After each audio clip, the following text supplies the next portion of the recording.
Himachal high court ने CPS की नियुक्तियों को चुनौती देने वाली याचिका पर सुनवाई के बाद अंतरिम आदेश जारी कर सभी सीपीएस को मंत्रियों वाली सुविधाएं लेने और मंत्रियों वाले कार्य करने पर रोक लगा दी है।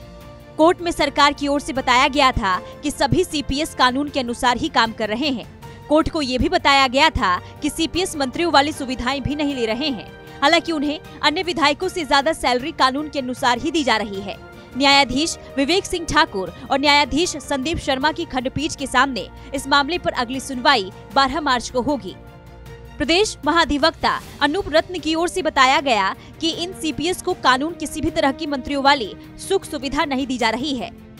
Himachal Pradesh parliamentary secretary appointment salaries allowance powers privilege and amenities act 2000 के मुताबिक सीपीएस को मंत्री की तरह काम करने की पहले से ही मनाही है। असम और हिमाचल प्रदेश में सीपीएस के लिए बनाए गए नियमों में काफी अंतर है। इस कारण सीपीएस को असम के नियमों को देखते हुए हटाए जाने का कोई औचित्य नहीं है। प्रदेश महाधिवक्ता ने छत्तीसगढ़ हाईकोर्ट के फैसले का हवाला देते हुए स्पष्ट किया कि प्रदेश में सीपीएस के लिए बनाए गए नियम छत्तीसगढ़ की तर्ज पर हैं, जबकि छत्तीसगढ़ हाईकोर्ट पहले से ही सीपीएस की नियुक्ति को जायज ठहरा चुका है।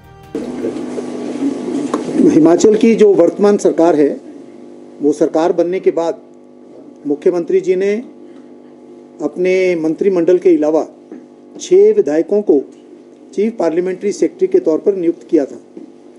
इस नियुक्ति को श्री सतपाल सत्ती जी और 11 बाकी एमएलएस उन्होंने हाईकोर्ट में चुनौती दी थी।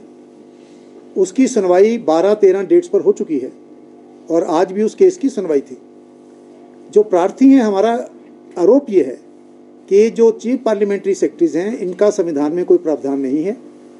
Article 164 of the constitution of India के मुताबिक मंत्रिमंडल की संख्या विधानसभा के 15% से अधिक नहीं हो सकती है और हिमाचल में केवल 12 हो सकती है, जबकि ये मिलाकर ये संख्या 17-18 के करीब चली जाती है। उस पर हमने याचिका दायर की थी। अलग अलग तिथियों पर इसकी सुनवाई होती रही। सभी जो पार्लियामेंट्री सेक्रेटरीज हैं, उन्होंने भी अपने रिप्लाई फाइल किए, सरकार की तरफ से भी रिप्लाई फाइल हुआ। तो हमने इसके साथ साथ एक स्टे एप्लीकेशन भी मूव की थी कि इन लोगों को अपना कार्य करने से रोका जाए। हालांकि बीजेपी नेता सतपाल सत्ती सहित 12 बीजेपी विधायकों ने सीपीएस की नियुक्ति को चुनौती दी थी। याचिका में अर्की विधानसभा क्षेत्र से सीपीएस संजय अवस्थी, कुल्लू से सुंदर सिंह, दून से रामकुमार, रोहड़ू से मोहन लाल, पालमपुर से आशीष बुटेल और बैजनाथ से किशोरी लाल की नियुक्ति को चुनौती दी थी। अगली केस की सुनवाई, क्योंकि हाईकोर्ट में छुट्टियां हो रही हैं, अब ये सुनवाई 11 मार्च को होगी, जिसमें 12 मार्च को होगी, जहां पर इस केस का पूरी बहस सुनने के बाद इसमें अंतिम निर्णय होगा। हमने सुप्रीम कोर्ट की जजमेंट बिमल रॉय के केस में जो असम का मामला है, उसमें हमने लगाई है कि पार्लियामेंट्री सेक्रेटरीज को क्रिएट करने का सरकार को कोई हक नहीं है। इसे ही मणिपुर के केस में भी हमने जजमेंट कोर्ट को दिखाई है।